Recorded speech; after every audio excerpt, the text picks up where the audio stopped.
cerca de él, el Señor les cuidaba, les protegía, les bendecía y en las pruebas estaba con ellos. Así que qué bueno es ver que aún desde el comienzo vemos como Moisés, y quisiera llevaros a ver un poco cómo ha funcionado siempre Dios con su pueblo. Decía, tiempo de Abraham, decía Job, ¿quién será aquel que arbitre entre yo y el mundo y la gente? Y Dios es nuestro árbitro, ese que juzga lo que es correcto y también lo que es incorrecto. Él es un árbitro, y en ese sentido un árbitro es un juez. Luego cuando vemos también a Jacob tiene una disputa, y vais a ver por qué estoy introduciendo todo esto por el tema que nos trae hoy. Jacob tiene una disputa con su suegro, cosa extraña. Normalmente yernos y suegros nunca se pelean y al contrario, nueras y suegras casi nunca se pelean, pero Jacob tiene una disputa con su suegro, sale de casa ya cansado de que su suegro le engañe, 7 años por cada mujer y luego 7 años extra y luego nunca se acaba y dice, vámonos ya, si no, nunca en la vida. Bueno, el caso es que él se marcha y su suegro le persigue y Labán le alcanza y entonces ellos tienen que tener algo que les aclare y Dios hace de juez para ellos. Dice Jacob a Labán, le dice, Jehová atalaye entre tú y yo. Atalaya es aquel que está mirando lo que está correcto o incorrecto, y si hay algo que es incorrecto, toca la trompeta y dice, vale, ya aquí esto no está correcto. Y así dice. Después el pueblo de Israel, sabemos que Jacob, su nombre es cambiado a Israel, y de esta manera 12 hijos, 12 tribus, y son llevados a Egipto. Cuando salen de Egipto, por la mano poderosa de Dios, tras las 10 plagas, Dios pide a Moisés que él haga justicia en el pueblo. Y nos dice la palabra de Dios que cuando iban caminando por el desierto, todo el pueblo, y estamos calculando 1 millón de personas, todo el pueblo, cada vez que tenían un altercado, venían a Moisés, Moisés, haznos justicia. Y Moisés se sentaba y dice, en 24 horas no tenía tiempo para hacer justicia. Los 24/7 o los 12 meses no daba tiempo. Y su suegro, el suegro de Moisés, Jetro, se acerca y le dice, déjame que te dé un consejo. Hay algo que tú te vas a matar y así no puedes continuar. Elige hombres representantes de tu justicia, que tú les enseñes la justicia y que ellos apliquen la justicia en medio de su pueblo. Y que ellos a su vez, dicen que son 12 jueces principales de las 12 tribus, esos 12 jueces principales cogen jueces por cada 1000 y jueces por cada 100 y jueces por cada 50. Así que realmente estaba muy repartida y un altercado que me ha puesto la zancadilla y me he caído, pues lo trataba en la familia. Venga, esto no pasa nada. Y se arregla. Un altercado más grande es que este ha tomado mi novia o mi mujer y no... Hay que llevarlo a un juicio donde se vea legalmente qué es lo que está ocurriendo. Y así sucesivamente, pues... Así que Moisés, guiado por Dios, establece de alguna manera una justicia dentro del pueblo de Dios, de tal manera que llega a su punto cúspide cuando Dios le da a Moisés y al pueblo de Dios la ley, su ley. Una ley que se establece, y la tenemos nosotros en la palabra de Dios, que establece lo que son los principios, las normas, la forma de conducta, el trato entre los iguales y los extranjeros, todo como se tenía que hacer.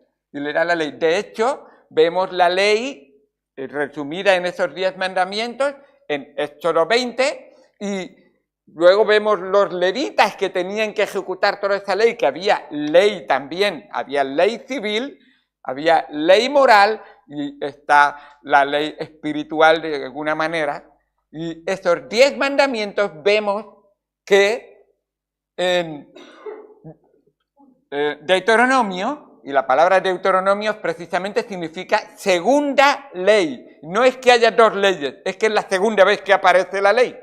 Y vemos en Deuteronomio, capítulo 5, otra vez esos 10 mandamientos que Dios establece como principio y norma para su pueblo. Para Dios era muy importante que su ley se aplicara.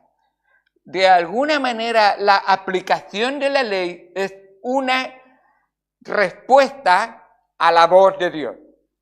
No hay ningún rey que mande algo y le dé igual si se le escucha o no se le escucha, si se le obedece o no se le obedece. Y el Rey de Reyes mucho más. Entonces, si la ley de Dios no es importante para ti, Dios tiene algo que hacer con su ley en tu vida, precisamente. De hecho, vemos una y otra vez cómo esas leyes o esos jueces iban aplicando las leyes. Vemos que el mismo Josué, que fue el sucesor de Moisés, fue aplicando esas leyes y siguiendo, poniendo orden en el pueblo. Y les llamaba la atención una y otra vez. Vemos después de ellos los reyes, que, bueno, en este caso, para ponerlo un poco en orden, los jueces, precisamente se llamaban jueces por eso, porque hacían justicia por el pueblo ante las injusticias o de los extranjeros o del mismo pueblo. Y eso era lo que eran. Y vemos a los reyes que hacían justicia. Y ellos eran los encargados de hacer justicia. Y vemos realmente cómo ellos trataban con esas leyes. ¿Os acordáis, para poner rápidamente un caso? Salomón, 2 mujeres vienen, ¿este hijo es mío? No, no es mío. ¿Y por qué vienen a Salomón? Porque era el representante de la justicia, aunque hubieran otros, pero vienen ahí a este caso, no sabemos qué hacer. ¿A quién le pertenece? Y Dios hace a través de Salomón. De hecho, Salomón, cuando lo vemos en su comienzo, vemos un hombre con un corazón que de verdad quería tener su corazón como el de su padre, un corazón conforme a la voluntad de Dios. Y le pide, Señor, este pueblo es mucho, ¿cómo voy a hacer justicia ante ellos? Y le pidió lo que pocos hombres pedirían, pero él muy sabiamente pidió sabiduría. Señor, necesito sabiduría. La justicia de Dios. ¿Cómo voy a aplicar tu palabra? ¿Cómo voy a hacer que el pueblo la entienda y la comprenda? Y pidió sabiduría. Los sacerdotes también tenían una función en el pueblo de Israel para hacer justicia y tenían que ver, de alguna manera, un sacerdote era un representante del pueblo o del pecador delante de Dios pidiendo justicia a través del sacrificio de esos corderos. Y vemos realmente una y otra vez cómo juzgaban al pueblo cuando tenían que tratar problemas de la sociedad y sobre todo religiosamente. El Sanedrín, precisamente esos 70 hombres del pueblo judío, eran un grupo de 70 hombres que juzgaban y hacían justicia ante el pueblo y todo se les llevaba ante ellos. Ahora, la ley de Jehová es importantísima para el pueblo de Dios. Y el pueblo de Dios debe de seguirla y obedecerla. El mismo salmista escribió en el Salmo 19, versículo 7, la ley de Jehová es perfecta. Y cuando digo ley, hablo de leyes. Leyes, por supuesto. Es perfecta, que convierte el alma. Es la verdad la que salva el alma. Y es esa justicia de Dios aplicada a nuestra vida. El testimonio de Jehová es fiel, que hace sabio al sencillo. Los mandamientos de Jehová son rectos, que alegran el corazón. El precepto de Jehová es puro, que alumbra los ojos. Y qué bueno es ver los juicios de Jehová, son verdad, todos justos. Ahora, una vez que he puesto esto como introducción, quisiera haceros ver que el pueblo de Dios siempre ha sido juzgado y Dios así lo ha determinado por Dios y por su palabra.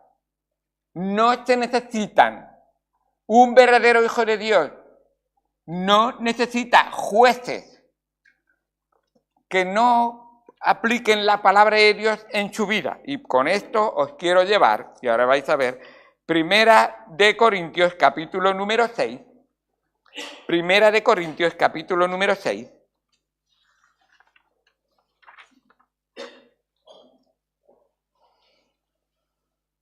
Y vamos a ver los versículos del 1 al 8.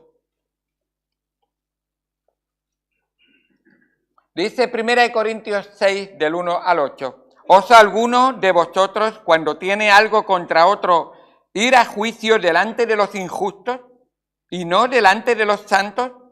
¿O no sabéis que los santos han de juzgar el mundo? Y si el mundo ha de ser juzgado por vosotros, ¿sois indignos de juzgar cosas muy pequeñas? ¿O no sabéis que hemos de juzgar a los ángeles?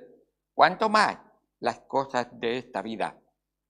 Si pues tenéis juicios sobre cosas de esta vida, ¿ponéis para juzgar a los que son de menor estima en la iglesia? Para avergonzaros lo digo. Porque no hay entre vosotros sabio, ni aun uno, que pueda juzgar entre sus hermanos, sino que el hermano con el hermano pleitea en juicio, y esto ante los incrédulos. Así que, por cierto, es ya una falta en vosotros que tengáis pleitos entre vosotros mismos. ¿Por qué no sufrís más bien el agravio? ¿Por qué no sufrís más bien el ser defraudados? Pero vosotros cometéis el agravio y defraudáis, y esto a los hermanos.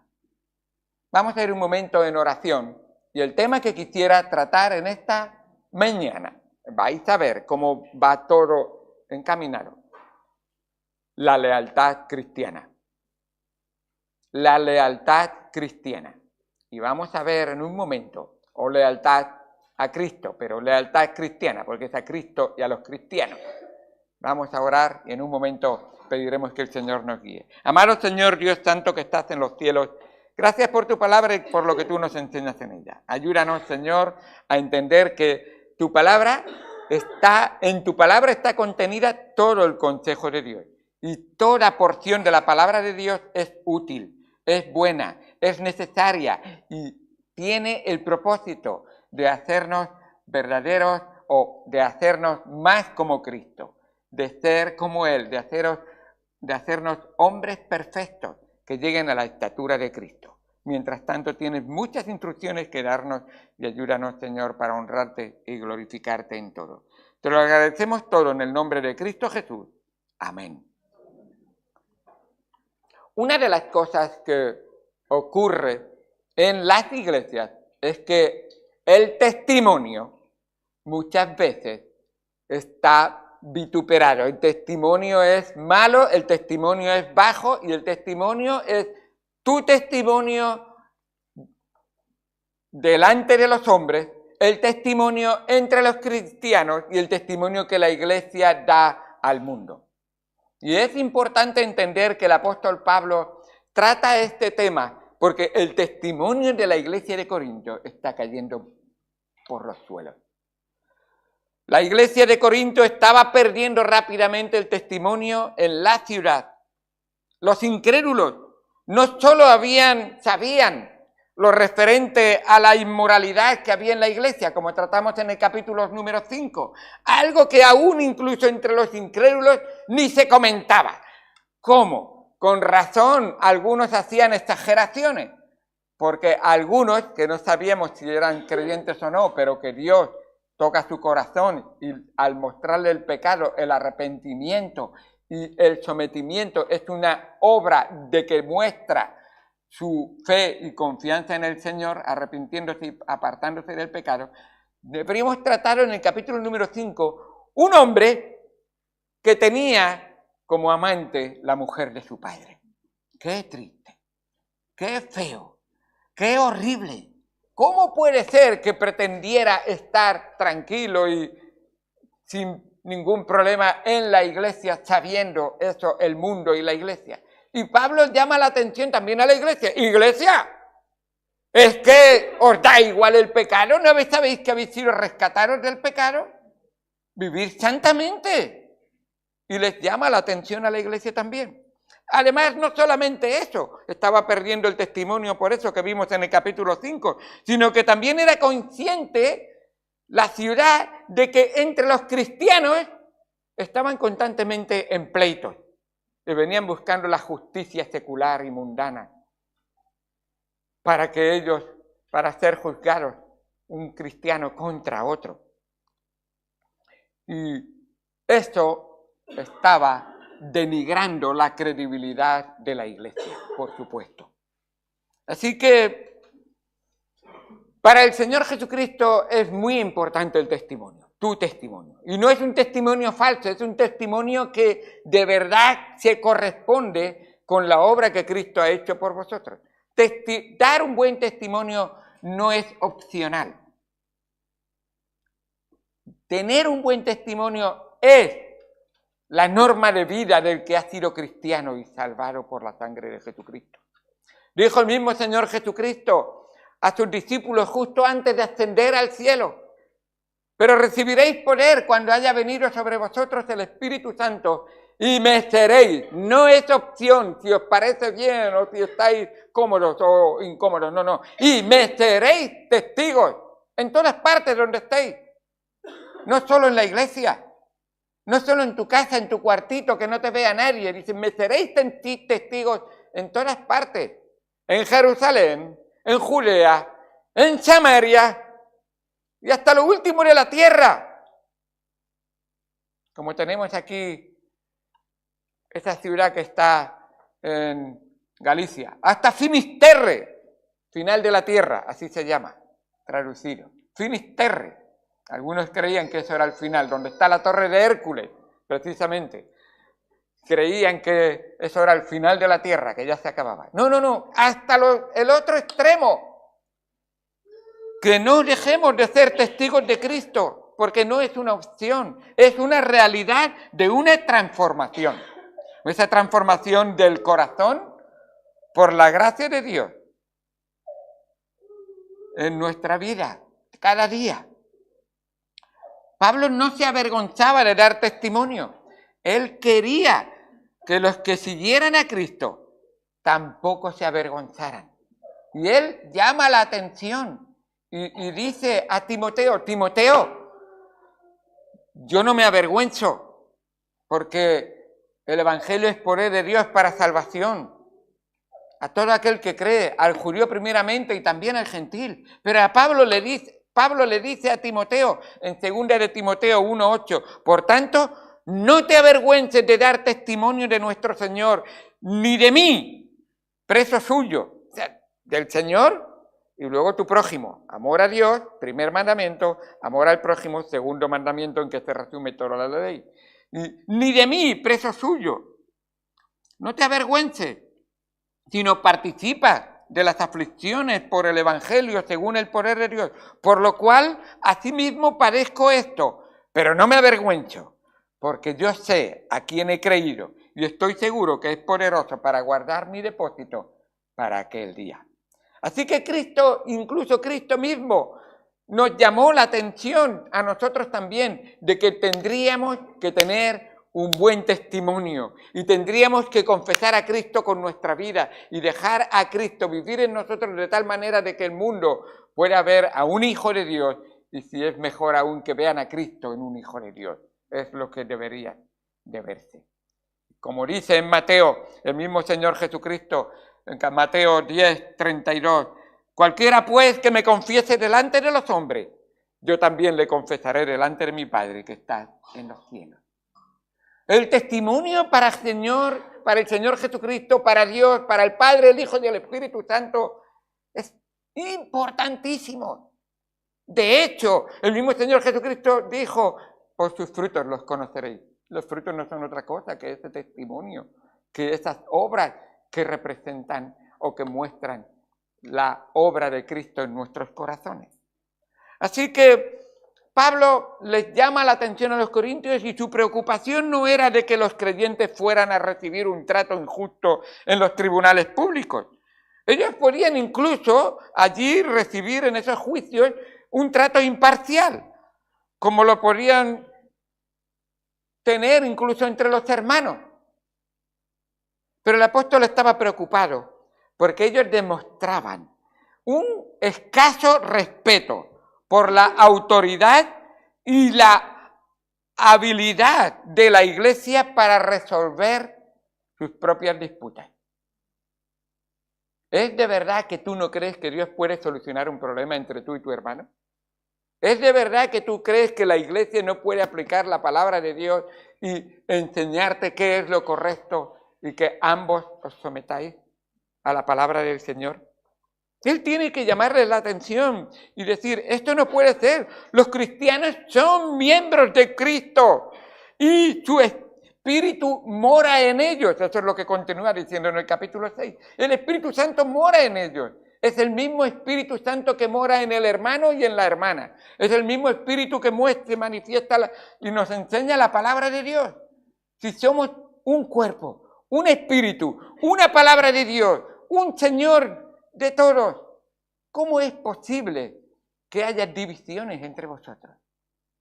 Hermanos, todos pertenecemos a un cuerpo y tenemos una única cabeza. La cabeza de Cristo y el cuerpo de Cristo. Y todos somos miembros. Qué bueno es ver que cuando Pablo llama la atención, les dice, aquí hay algo en cuanto a vuestro testimonio que no estáis teniendo en cuenta. Y les llama la atención porque Pablo detectó 3 tragedias de deslealtad a Cristo y a su cuerpo. En este texto tenemos 3 tragedias de deslealtad a Cristo y a su cuerpo, la iglesia. En primer lugar, vemos un mal testimonio de los creyentes ante los incrédulos. Y les llama la atención. ¿Cómo puede ser? Y lo dice en el primer versículo. Dice, ¿tiene algo contra otro? Ir a juicio delante de los injustos. ¿Qué está pasando? ¿Los injustos van a haceros justicia? A propósito, la justicia con mayúscula solamente la puede aplicar y dar Dios. Y así dice la palabra de Dios, bienaventurados los que tienen hambre y sed de justicia. Esa justicia que Dios da al alma, a la vida, entre las personas y en nuestra relación con Él, por supuesto. Es la justicia de Dios. Él es el único justo, con mayúscula. No hay ni siquiera uno justo. ¿Está entendido eso? Y tú dices, bueno, justo quiere decir otra cosa. No, incluso para aplicar justicia. ¿O no estamos hartos de ver tantos juicios injustos que se están haciendo en este mundo? El único que hace justicia perfecta, completa y para siempre es nuestro Dios y su palabra. Cielo y tierra van a pasar, mas la palabra de Dios no pasará. Tened en cuenta que cuando dice, y lo veremos en un momento, cuando dice, vosotros vais a juzgar a los ángeles y aún al mundo. A propósito, Apocalipsis dice que los creyentes, los que vencen, juzgarán con Cristo. La única norma de fe y conducta y justa, donde se dictan todas las normas justas, son la palabra de Dios. Sabéis que en esta vida todo va a ser juzgado por la palabra de Dios. Y en la eternidad, o en el milenio especialmente, que es cuando Cristo viene a reinar y aquellos que han creído con Él van a correinar con Él, la aplicación de la justicia vendrá de la palabra de Dios. Así es, como enseña la palabra de Dios. En primer lugar, tenían un mal testimonio delante de los incrédulos. Los creyentes estaban tirando su testimonio por los suelos. Y me llama ese mal, el testimonio de ellos era tan pésimo que los creyentes, el testimonio de ellos era tan pésimo que los incrédulos no podían ver ninguna diferencia en ellos. Pregunto, cuando tú vives fuera de la iglesia y vas al gimnasio, vas al colegio, vas al trabajo, ¿ven en ti una diferencia? No te estoy diciendo cómo te vistes, ni cómo te peinas, ni cómo andas. Estoy hablando tu vocabulario. Estoy hablando tu forma de ver los problemas de la vida. ¿Cómo comentas las noticias? ¿Tus conversaciones giran alrededor a chistes verdes y malos? ¿O giran alrededor de la inmoralidad de este mundo? ¿O son vistos con los ojos de Dios y le dices, pero a Dios no le agrada eso? No. Ellos no podían ver ninguna diferencia.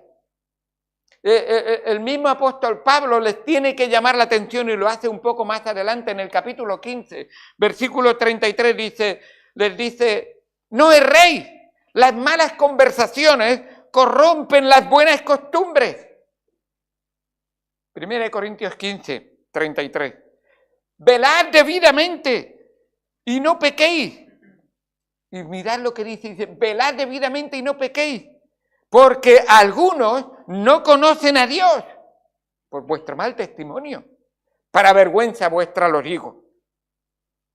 Y Pablo dice, ¿cómo es posible que vuestro testimonio de la obra de Cristo en vuestra vida sea tan malo? ¿De verdad no que sois leales a Cristo? ¿Os falta lealtad? ¿Qué es lealtad cristiana? La definición de lealtad es un fuerte sentimiento de pertenencia y solidaridad. Y se manifiesta en fidelidad y entrega de todo corazón con compromiso incondicional. ¿Sabéis lo que es lealtad? Lo repito una vez más. Lealtad es un fuerte sentimiento de pertenencia. ¿A quién pertenecemos los cristianos? A Cristo. Y solidaridad, o sea, la causa de Cristo, la obra de Cristo, la palabra de Cristo, yo solidario con ella. Me uno a ella. Soy uno con ella realmente. ¿Y cómo se manifiesta? Fidelidad, entrega de todo corazón, con compromiso incondicional. No le pongo condiciones a Dios, a propósito. ¿Quién es el hombre para que alterque con Dios? Dios es el que pone las condiciones en tu vida, no tú en él. Y así es como Dios nos habla y nos enseña. Sed fieles. Tenemos ejemplos de fidelidad que son maravillosos y muy bonitos.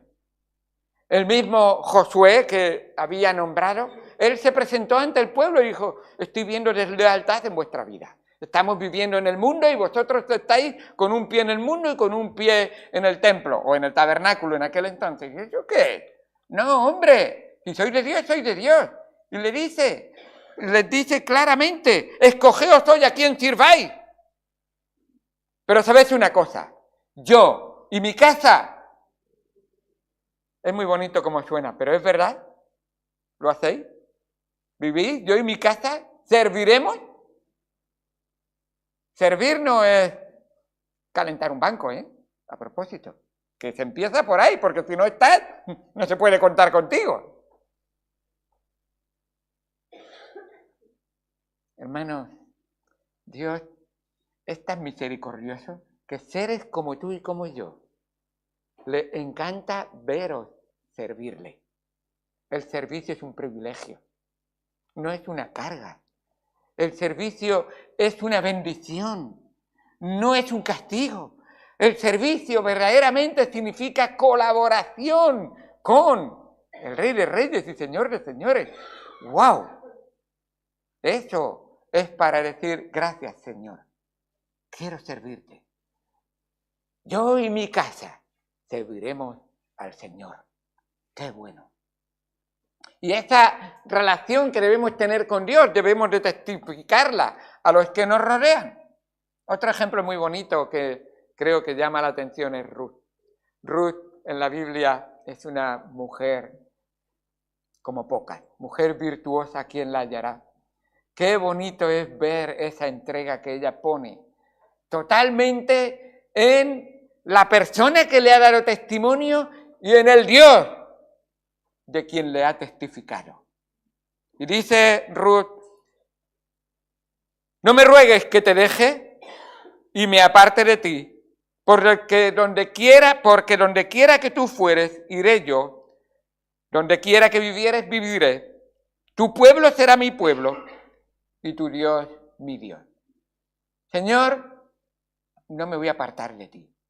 Señor, tu pueblo va a ser mi pueblo, tu casa va a ser mi casa, tu señorío va a ser mi deleite.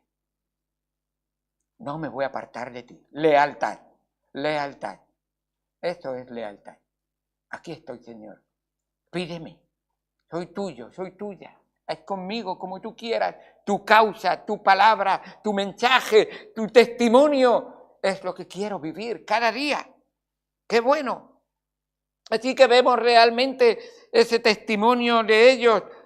Había fallado y Pablo les tiene que llamar la atención y decir, oye, no estáis viviendo, es una vergüenza. El Señor Jesucristo, cuando ve el testimonio nuestro, dice en Mateo 5:43, oísteis que fue dicho, amarás a tu prójimo y aborrecerás a tu enemigo.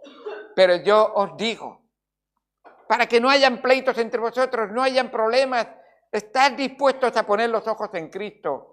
Pero yo os digo, amad a vuestros enemigos, bendecid a los que os maldicen, haced bien a los que os aborrecen, orad por los que os ultrajan y os persiguen, para que seáis hijos de vuestro Padre que está en los cielos, que hace salir el sol sobre malos y buenos, y que hace llover sobre justos e injustos.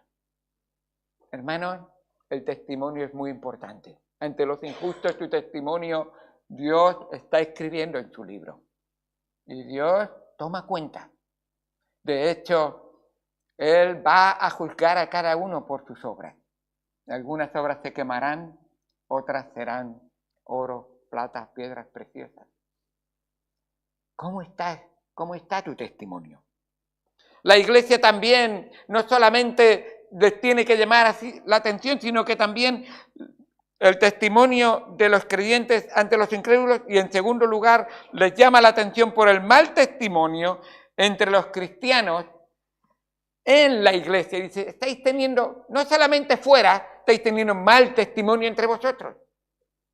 Os estáis peleando, ardéis de envidia, os maltratáis entre vosotros.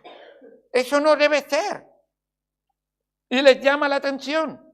No eran leales los unos a los otros, no se daban cuenta de que pertenecían al mismo cuerpo y que tenían la misma cabeza. Dos miembros de una misma familia no deben de estar peleados nunca. Al contrario, debe ser realmente, pertenecemos a la misma familia, vamos a estar ayudándonos. Dos miembros de un cuerpo no pelean, no discuten entre sí. ¿Habéis visto alguna vez que la pierna derecha le ponga la zancadilla a la pierna izquierda? Hombre. No. ¿Un ojo que engaña al ojo izquierdo? No. Un oído que escucha una cosa y el otro dice, no, no escuché eso, fue otra cosa. Y hay discusiones. Pertenecemos al mismo cuerpo. Hay una sola cabeza. Y Él tiene una sola palabra para que nos rijamos todos por ella. El mismo Señor Jesucristo dijo, oye, si hay un problema que tiene un hermano con otro hermano, pues que hablen los dos a solas. Si no lo solucionan, pues entonces que busquen a un par de hermanos que sean sabios. Y eso son dando normas a la iglesia. Y que ese par de hermanos que sean sabios hablen y ellos hagan justicia. No su justicia, ni sus maneras de ver o pensar. Aquí está la única justicia verdadera. Todo conforme a la palabra de Dios. Y además, si no lo oyeron, entonces llévalo a la iglesia. Y que la iglesia juzgue. Pero no según su criterio, sino que la iglesia juzgue conforme a la palabra de Dios. Y a propósito, cuidado con que algunos digan, no, la palabra de Dios tiene 2000 años y hoy son otros casos, otras circunstancias. Por favor, no te engañes. Dios es el mismo ayer, hoy y por los siglos, y su palabra va a ser la misma ayer, hoy y por los siglos. No va a cambiar.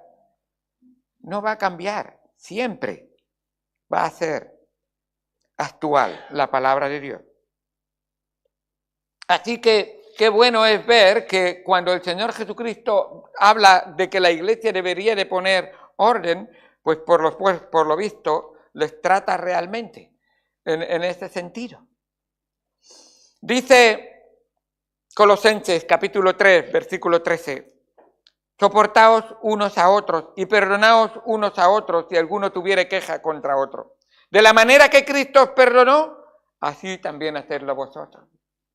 ¿Os acordáis del hombre que le debía una millonada que no podía pagarlo nunca a su señor? Y él pidió misericordia, fue perdonado. Pero luego cuando salía se acordó de uno que le debía 50 euros. Y lo cogió del cuello y lo quería matar. No te mato de milagro, te voy a encerrar en la cárcel. Y el otro le decía, perdóname, voy a intentar ahorrar y te lo pago pronto. No, voy a tener misericordia contigo. Y un siervo le miró y le dijo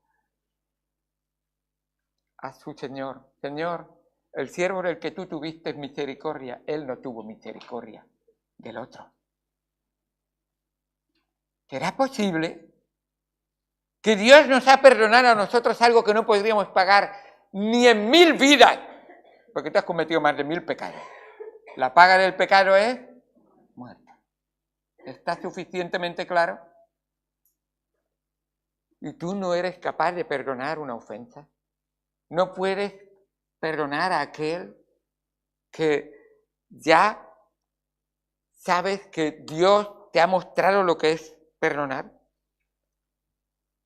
De la manera que Cristo os perdonó, así también hacedlo vosotros. Y sobre todas estas cosas, vestíos de amor, que es el vínculo perfecto. Y la paz de Dios gobierne en vuestros corazones, a la que asimismo fuisteis llamados en un solo cuerpo. Y sed agradecidos. ¿Sabes? Alguien dijo, si en vez de 10 mandamientos hubieran puesto el número 11, fui a una doctora y le pregunté, es que la situación es muy difícil con la gente, y le dije, ¿sabe usted, si en vez de 10 mandamientos si hubiera 11, cuál pondría? No es la palabra de Dios, era cristiana, precisamente. Y ella dice, sí, claro, porque yo estoy aquí, ya sé cuál. Dice, el 11º sería, no te quejarás. Digo, pues tienes razón. Eso es lo que estaba pensando. Quejas y quejas y quejas y quejas y quejas. No te quejarás. Pues vemos aquí, dice, y sed agradecidos. La palabra de Cristo more en abundancia en vosotros, enseñándoos y exhortándoos unos a otros en toda sabiduría. Aquí está, en toda sabiduría. Y luego, lo que hacéis, y todo lo que hacéis, sea de palabra o de hecho, hacerlo todo en el nombre del Señor Jesús, dando gracias a Dios, Padre, por medio de Él. Si esta fuera nuestra actitud, habría muchas menos discusiones, muchos menos malentendidos. Porque un corazón agradecido siempre da el beneficio de la duda a la persona que te ha ofendido y te ha tratado. Siempre da un paso de hablar a solas con él, invitarle a un café y poder charlar un poco. Pero lo que hacemos es cuando se da la vuelta, cogemos una piedra y ¡ya verás tú! No. Si Jesucristo hiciera lo mismo con nosotros cada vez que pecáramos, entonces Jesucristo diría, yo soy el primero que no ha cumplido la ley. ¿Cuántas veces perdonaré? Le preguntó Pedro. 70 veces 7 cada día. Cada día. Siempre tienes el perdón. Mira si era Cristo que estaba en la cruz y sus malhechores delante de él y no profirió ni una sola maldición. Padre, perdónalos, porque no saben lo que hacen. Si entendieran de verdad, caerían arrepentidos. Y aún si no se arrepiente, sed perfectos como vuestro Padre es perfecto. Imitad al Señor Jesucristo. El mal testimonio de los cristianos en el mundo era horrible. Ese mal testimonio que era horrible de esos cristianos en la iglesia hace daño. Y hermanos, la iglesia ahora en el mundo es vista como algo denigrante. El mal testimonio de la iglesia entre los incrédulos les tiene que llamar la atención. ¿Cómo es posible que estéis tirando por los suelos a la esposa de Cristo? Por vuestro mal testimonio. Hermano, escúchame. Si a ti se te ocurre hablar mal o tratar mal a mi esposa, no vas a tener que ir a hablar con ella, habla conmigo. Vamos a terminar pronto. Te voy a pedir que te arrepientas. No quiero que hables mal de mi esposa. Para nada. Y si algo a la esposa tienes que corregirle, dímelo a mí y yo hablaré a solas con ella. Por favor. A Cristo le ofende cuando su esposa tiene un mal testimonio ante el mundo y el mundo habla de ella mal. Espero que tú y yo seamos tan conscientes de que no queremos que el mundo hable mal de nosotros. Que si hable mal, que sea mentira, nos dice la palabra de Dios. Pero nunca que tengan razón. Así que, qué importante es que mantengamos esa pureza.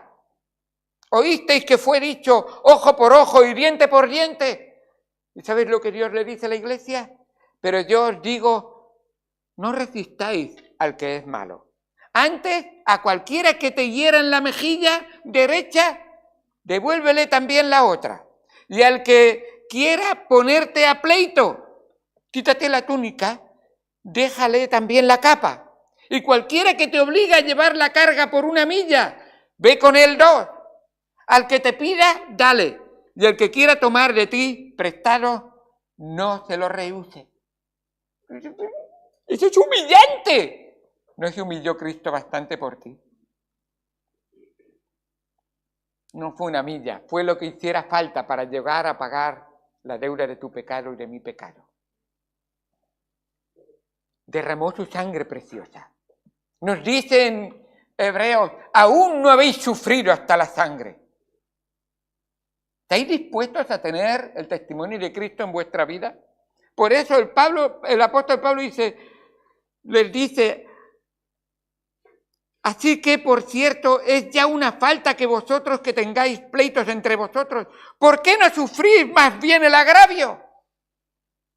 ¿Le prestaste 5 euros a tu hermano y no te lo ha devuelto? ¿Quieres llevarlo delante de la iglesia para que le corten la cabeza? No te creas, yo he oído algo así. Es que es un defraudador. Y dice, ¿por qué no sufrís más bien el agravio? ¿Por qué no sufrís más bien el ser defraudados? Pablo, es que no somos tontos. ¿Cristo fue tonto? Cristo pagó tu agravio y lo cargó sobre sus espaldas. Y el Padre echó sobre él todo vuestro castigo y lo sufrió. Hermanos, ese amor es único, pero Cristo quiere verlo en nosotros. Porque Él quiere vivir en nosotros y entonces el amor de Dios podrá ser una realidad en nuestras vidas. Sé leal al Señor. Sé fiel a Él. Déjale a Él vivir en tu vida. Pídele perdón al Señor. Y arrepentido ven a Él y dice, Señor, enséñame a perdonar como tú perdonas. Cristo es el único que puede perdonar así. Y por eso Cristo quiere vivir en ti para que tú puedas perdonar como Cristo.